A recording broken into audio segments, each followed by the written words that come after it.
հատկապես ապրիլի 1-ից, երբ կենսաթոշակները կտրուկ աճ արձանագրեցին, առաջին անգամ մեր հասարակության ամենախոցելի խավը, այսինքն կենսաթոշակառուները, իրական հպարտության զգացողություն ունեցան, որովհետև առաջին անգամ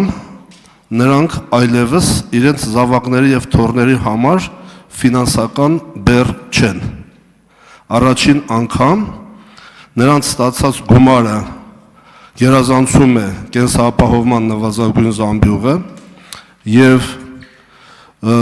առաջին անգամ պետությունը գրեթե ամբողջությամբ իր վրա է վերցնում նրանց առողջապահական ծախսերը։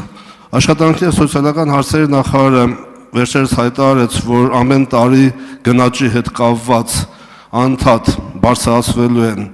այդ գումարները, որպեսզի կենսապահովման զամբյուղը չգերազանցի նրանց ստացած գումարը։ Հարցս հետևյալն է, պարոն վարչապետ, դուք որպես վարչապետ եւ առաջիկա 5 տարիների ընթացքում երկիրը կրկին ղեկավարելու կառավարությունը անց ինչ տեսլական ունեք, ավելին հնարավոր է անել մեր կենսաթոշակառուների համար եւ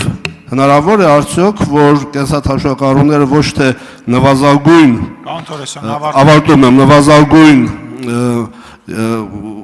եկամուտներ ունենան կենսապահովման զամբյուղին զուգահեռ, թե կարող են միջին կենսամակարդակ ունենալ նրանք, որն է ձեր տեսլականը, շնորհակալ եմ։ Հարցին կպատասխանի վարչապետ Նիկոլ Փաշինյանը։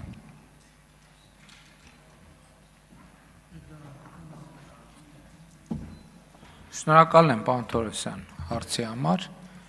բայց գիտեք, հարցը ինքը բազում շերտեր ունի, ես հիմա ձեզ մի բան ասեմ, ես նոր այս ամբիոնից խոսում էի ավիատոմսերի գների մասին, այս ընթացքում ինձ ուղարկեցին պատկերներ, սկրինշոթեր, ես խոսում եմ 15 եվրոյի մասին, որ կիրակի օրվա համար դեպի Լառնակա 2 եվրոյով տոմս կա։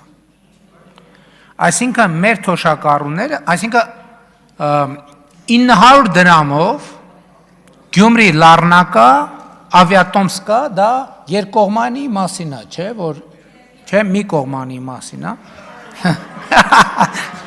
Դե ասա համը հանել են, էլի դե անելու բաներ դա որ։ Այսինքն մեր բարձրացրած թոշակով, ապրիլի 1-ից բարձրացրած թոշակով, թոշակառուն կարա 5 հատ տուդա ապրատնը տոմս առնի։ Հասկանում եք, որովհետև բանի խնդիրը մենակ փողի նոմինալ արժեքը չի։ Խնդիրը նաև այս հնարավորություններն է, որ մենք ստեղծում ենք, բայց երբ որ մենք ասում ենք սպառողական նվազագույն զամբյուղ, այդ չի նշանակում, որ թոշակը սպառողական նվազագույն զամբյուղը հատել է եւ կանգնել է, որովհետև հետվճարի համակարգով այսօր շատ ավելին է, ասենք օրինակ նախարարը ինձ ասեց, որ 120% է սպառողական զամբյուղի, այսինքն ձեր ասած խնդիրը արդեն լուծման ինչ-որ մի քայլ արել է, իհարկե կան նաև գնաճային երևույթներ, որոնք մեր ներքին խնդիրներից կախված չեն, բայց կան նաև այսպիսի երևույթներ։ Մենք հաջորդիվ ծրագիր ենք անելու, որպեսզի թոշակառուների տնտեսական ակտիվությունը մեծացնենք, որովհետև ես էլի ասում եմ 63 տարեկանը ոչ թե թոշակի, այլ փոքր բիզնես սկսելու լավագույն տարիքն է։ Եվ մենք պետքա 21-րդ դարում հարգելի գործընկերներ, 63 տարեկանը, 65 տարեկանը, 70 տարեկանը, ինչ տարիք է, եթե մարդը առողջ է, առողջության համար կա առողջության ապահովագրությունը։ Եվ մեր խնդիրն է, որ քաղաքացիները, գիտեք, մենք նաև գիտենք մեր ծնողներից, որ երբ որ մարդը ակտիվ է, ինքը ավելի, այսինքն կյանքից գոհունակության մակարդակը ավելի բարձր է, ինքը գործունեություն ունի, դա շատ ավելին է, քան ուղղակի իրան որպես նվիրատվություն ինչ-որ բան տալը։ Եվ հետևաբար այո, եւ մեր հանձնառ